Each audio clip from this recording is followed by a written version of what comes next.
नमस्कार। लोकमत हिंदी में आपका स्वागत है।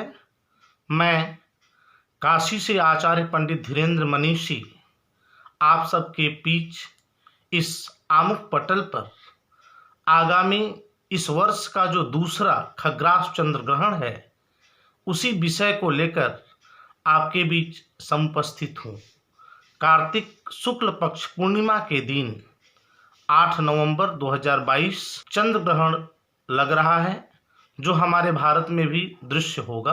तो इस चंद्र ग्रहण में किन किन राशियों पर ग्रहण का क्या प्रभाव रहेगा, ग्रहण का स्पर्श काल, मोक्ष काल, सूतक कब प्रारंभ हो रहा है और ग्रहण आदि में क्या क्या करणीय कार्य हैं और क्या क्या हमें नहीं करना है, इन सभी विषयों को लेकर मैं आपके बीच आज समुपस्थित हूँ।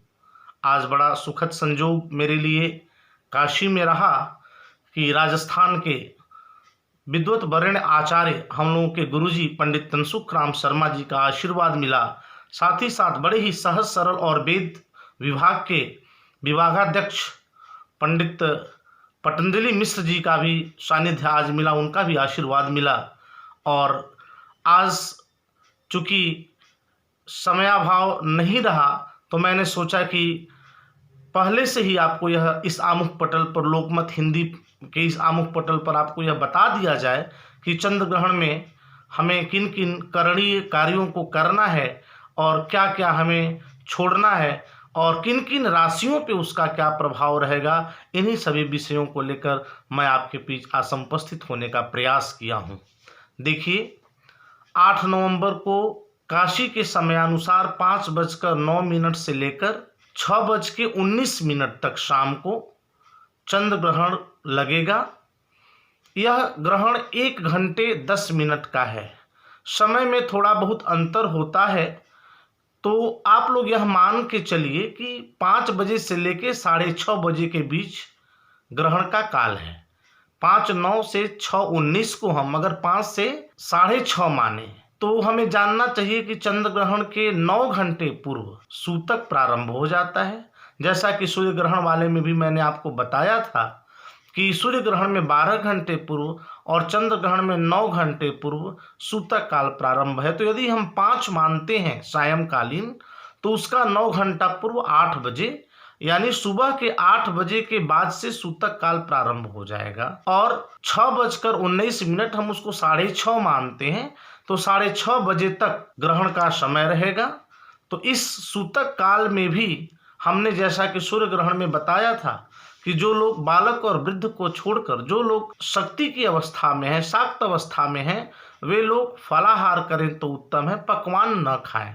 साथ ही साथ गर्भवती महिला गोमय मंगा लें और अपने पेट के पास उसे लगा लें। थोड़ा सा जिस घर में वो रहती हैं वहाँ उस गोमय को रखें। किसी भी चीज को काटना, छीलना, बुनना आदि नहीं, ये कार्य आपको नहीं करना है। और मंदिर आदि के पट को बंद कर देना है। आज सुबह 8 बजे के बाद जब ग्रहण समाप्त हो जाए तब मंदिर आदि को धोकर भगवान का पूजन करना है। परंतु इस दौरान आप मानसिक पूजा अवश्य करें। मैं अभी बताऊंगा कि किन किन राशियों पर कैसा ग्रहण का प्रभाव है, उसके हिसाब से भगवान के लिए, भगवान हमारे लिए हमारे कष्टों को दूर करें, इसके लिए उनसे हम प्रार्थना करेंगे। और कहा भी गया है कि ग्रहण में हमें ग्रहण के प्रारंभ होने के समय और ग्रहण समाप्त होने के बाद स्नान आदि करना चाहिए। भोजन आदि यदि बचा है, दूध आदि है, दही आदि है, तो उसमें कूस डाल दें या काला तिल डाल दें। तुलसी पत्ता भी डाल सकते हैं, जिससे ग्रहण के दोष से वह दूर रहता है, दोष की निवृत्ति हो जाती है। और पकवान आदि बच्चे और रोगी वृद्ध आदि को छोड़ दिया जाए तो हमें फलाहार पर रहना है। अब मैं आपको हमारी जो 12 राशियां हैं उस 12 राशियों पे इस ग्रहण का क्या क्या प्रभाव है, एक एक करके मैं आपको बता दे रहा हूं। मैंने जो अध्ययन करने के बाद लिखा है वह मैं आपको संक्षिप्त में सुना दे रहा हूँ। हालांकि भगवान की सब कृपा होती है, हानि लाभ जीवन मरण जस अपजस विधि हाथ, ये सब भगवान के हाथ में है। आपको प्रेजुडाइज्ड नहीं होना है, आपको ये नहीं समझना है कि नहीं हमारा समय खराब है और ऐसा सोच के और समय खराब कर लेना है। यह तो लोग पूछते हैं कि हमारे राशि का क्या प्रभाव है, तो उसके लिए मैं आपको बता रहा हूँ। मैं तो सब भगवान के हाथ में मानता हूँ। मैं तो यह समझता हूँ कि हम में तुम में खड़क खम में सब जग व्यापत राम। तो आपको अगर खराब है तो उसमें बहुत परेशान होने की जरूरत नहीं है, क्योंकि कोई भी चीज खराब है तो उसको अच्छा करने के लिए हमारे शास्त्रों में उपाय भी है। तो मैं उपाय भी आपको बताऊंगा। पहले मैं राशियों के हिसाब से आपको फल बता दूं। तो सबसे पहली राशि जो आती है वो मेष राशि है। मेष राशि के जो जातक हैं उनको यह ध्यान देना है कि उन्हें शत्रु पक्ष से कोई न कोई बाधा है। शत्रु घात लगाए बैठे हुए रहते हैं और विवाद आदि की स्थिति बनाते हैं, और शत्रु पक्ष से कोई न कोई बाधा, साथ ही साथ स्वास्थ्य बाधा भी हो सकती है। तो मेष राशि के लोग थोड़ा सा इन सारी चीजों पर ध्यान रखें और पहले से सतर्क रहें। दूसरी राशि वृष राशि है। वृष राशि में इस ग्रहण में हानि का योग है। धन लाभ तो है परंतु धन से ज्यादा, आय से ज्यादा व्यय के योग हैं। और साथ साथ जो विद्यार्थी आदि हैं, जो वृष राशि के विद्यार्थी हैं, उनके प्रतियोगी परीक्षाओं में सफलता के कम उम्मीद है। शिक्षा में उन्हें हानि नजर आ रही है, ऐसा इस राशि का प्रभाव है। अब जो तीसरा राशि है मिथुन राशि, उसके लिए तो बहुत अच्छा है। लाभ के योग हैं। पुराना धन आदि कहीं अगर रुका हुआ धन आदि कहीं है तो उसकी प्राप्ति के योग है। नौकरी के भी योग हैं, और साथ साथ जो पहले से नौकरी कर रहे हैं उनके पदोन्नति का भी योग है। अब हमारा जो चौथा राशि है वह कर्क राशि है।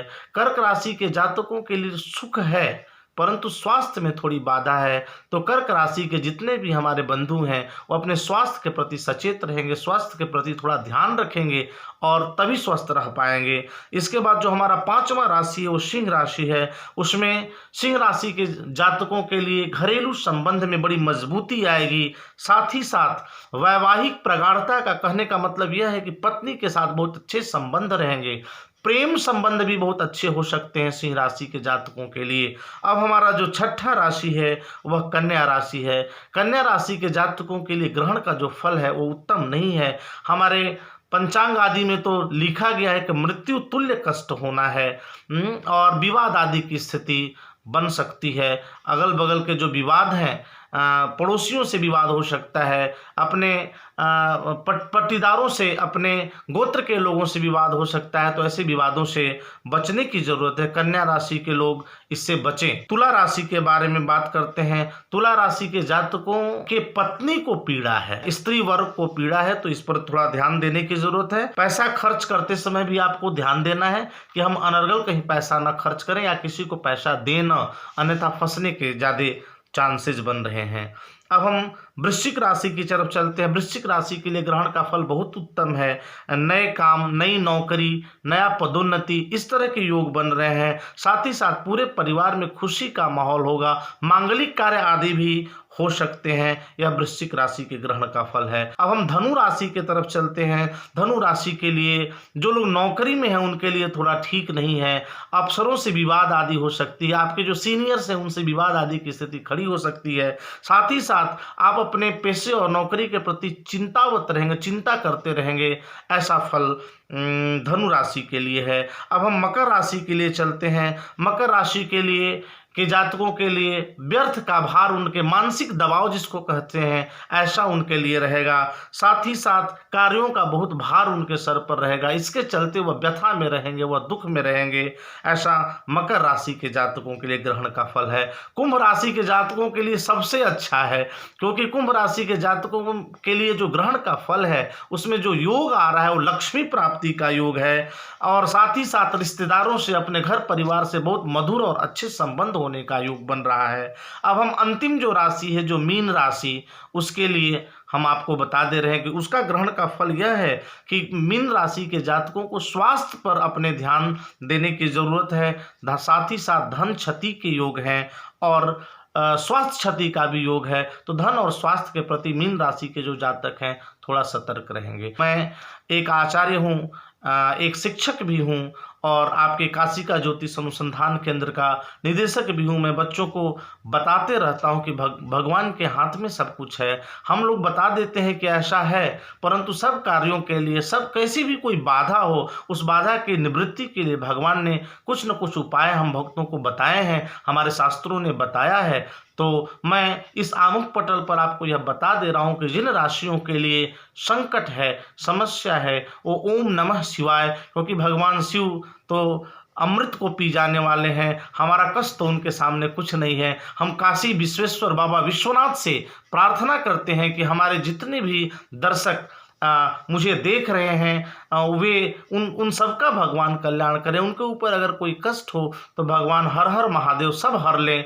और ओम नमः शिवाय के साथ साथ ओम नमो नारायणाय, इन दोनों में से कोई एक मंत्र का मानसिक जप आप करिए तो मुझे उम्मीद है, पूरा विश्वास है कि जिस तरह भी कोई भी बाधा होगी वह बाधा स्वतः समाप्त हो जाएगी। तो यह ग्रहण का 12 राशियों का फल बहुत निवेदन करने के बाद मैं तो मानता हूं कि हानि लाभ जीवन मरण जस अपजस विधिया सब भगवान के हाथ में है। उनको जो करना है वो करेंगे, परंतु लोग जानना चाहते हैं, ज्योतिष भविष्य को भी बताती है और हमारा मार्ग प्रशस्त करती है। तो हम इस माध्यम से यह आपको बता दिए कि आपको राशियों का क्या फल है, और उसको प्रभाव को समाप्त करने के लिए ओम नमो नारायणाय या ओम नमः शिवाय का मानसिक जप मन में, जिसमें जिह्वा और ओष्ठ आदि भी हिले ना, ऐसा जप आप करिए। कहा गया है जप की 3 विधियां हैं, मानसिक, वाचिक और रूपांशु, जिसमें सबसे उत्तम जप मानसिक जप माना जाता है। तो ये 2 मंत्रों का ओम नमो नारायणाय या ओम नमः शिवाय का मानसिक जप आप करें। इससे प्रभु के भी कष्ट दूर होंगे और आपके भी कष्ट दूर होंगे। तो यह रहा चंद्र ग्रहण 8 नवंबर 2022 को 5:09 से लेकर 6:19 तक और सुबह 8 बजे से जो सूतक काल प्रारंभ हो रहा है, इसमें क्या करणीय कार्य हैं और क्या हमें छोड़ना है, क्या हमें नहीं करना है, और कौन कौन राशियों पर कैसा प्रभाव रहा, और इन कुप्रभाव की निवृत्ति के लिए हम भगवान के शरण में जाएंगे और किन नामों का जप करेंगे, इन्हीं सभी विषयों को लेकर मैं आपके बीच समुपस्थित था। आप अपना आशीर्वाद दीजिए, भगवान से प्रार्थना करिए, और मैं भी प्रार्थना करता हूं कि हमारे किसी भी भक्त को वसुधैव कुटुंबकम, इस संसार में रहने वाले जितने भी हमारे भाई बंधु हैं, उनको भगवान की कृपा से कोई कष्ट न हो, सब खुशहाल रहे, इसी कामना के साथ जय श्री हरि, जय विश्वनाथ।